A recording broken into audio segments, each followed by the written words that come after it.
Hello दोस्तों, आज मैं आप सबको सुनाऊंगी साधु की पुत्री की कहानी। गंगा नदी के किनारे एक साधु रहते थे। वे न केवल विद्वान थे बल्कि उनके पास जादुई शक्तियां भी थी।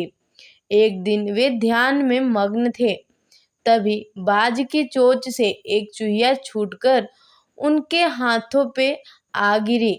उसकी छोटी सी मूंछ व काली चमकीली आंखें थी। उन्हें वह बहुत अच्छी लगी, पर घर ले जाने से पहले उन्होंने जादुई मंत्रों के प्रयोग से उसे एक लड़की में बदल दिया। वे उस लड़की को घर ले जाकर पत्नी से बोले, तुम हमेशा से संतान चाहती थी न, तो लो, आज से यही हमारी पुत्री है। इसे पूरी देखभाल व स्नेह से पालो। साधु की पत्नी भी अपनी पुत्री को देख प्रसन्न हो उठी। वह उसे राजकुमारी की तरह पालने लगी। साल बीतते गए, नन्ही लड़की एक सुंदर युवती बन गई।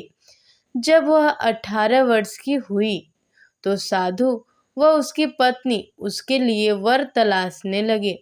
साधु ने कहा, मेरी बिटिया का विवाह ऐसे व्यक्ति से होना चाहिए जो सबसे बड़ा हो।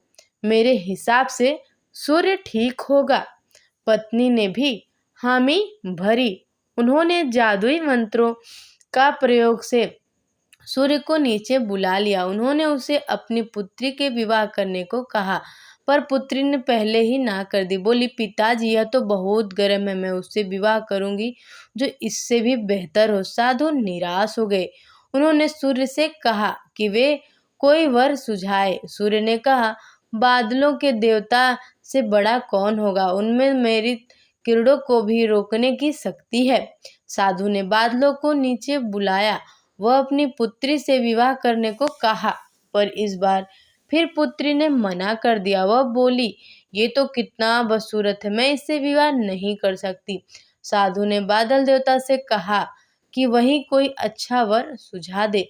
वे बोले, पवन देवता ठीक रहेंगे, वे तो मुझे भी अपनी फूंक से उड़ा देते हैं। साधु ने पवन देवता को बुलाकर अपनी पुत्री की विवाह करने को कहा।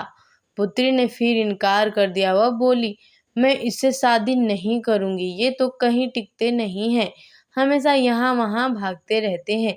साधु ने पवन देव से पूछा, क्या मेरी पुत्री के लिए ऐसा वर हो सकता है जो आपसे भी बेहतर हो? पवन देव ने कहा कि पर्वत देव मजबूत व ऊंचे हैं, वे मेरा भी रास्ता रोक देते हैं। साधु ने पर्वत देवता से कहा कि वह उसकी पुत्री से विवाह कर ले। पुत्री ने फिर से मना कर दिया। वे बोले, ये तो बहुत लंबे शख्स व कठोर हैं, मैं इनसे विवाह नहीं कर सकती, इनसे भी कोई बेहतर चाहिए। पर्वत देवता ने चूहे का नाम सुझाया। वे बोले, माना मैं काफी शख्स, मजबूत व ऊंचा हूँ, पर चूहे मुझमें भी आसानी से बिल बना सकते हैं। साधु ने चूहे को बुलाया। उसे देखते ही उसकी पुत्री खुशी से उछल पड़ी। हाँ पिताजी, यही तो है वह मैं जिससे शादी करना चाहती थी। साधु ने सोचा, इसे ही किस्मत कहते हैं। यह एक चूहिया थी और एक चूहे से विवाह करना ही इसके भाग्य में लिखा है। उन्होंने जादुई मंत्रों के प्रभाव से पुत्री को फिर से चूहिया बना दिया। चूहा व चूहिया विवाह करके खुशी खुशी रहने लगे।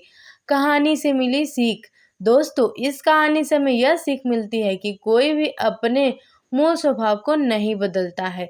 ऐसी ही सीख भरी कहानियां मैं आप सबके लिए लाती रहूंगी। अगर आप हमारे चैनल पर नए हैं तो हमारे वीडियो को लाइक, सब्सक्राइब, शेयर जरूर करें। अपना ध्यान रखें, मुस्कुराते रहें। आपका एक सहयोग हमारी जिंदगी बदल सकती है। जय हिंद।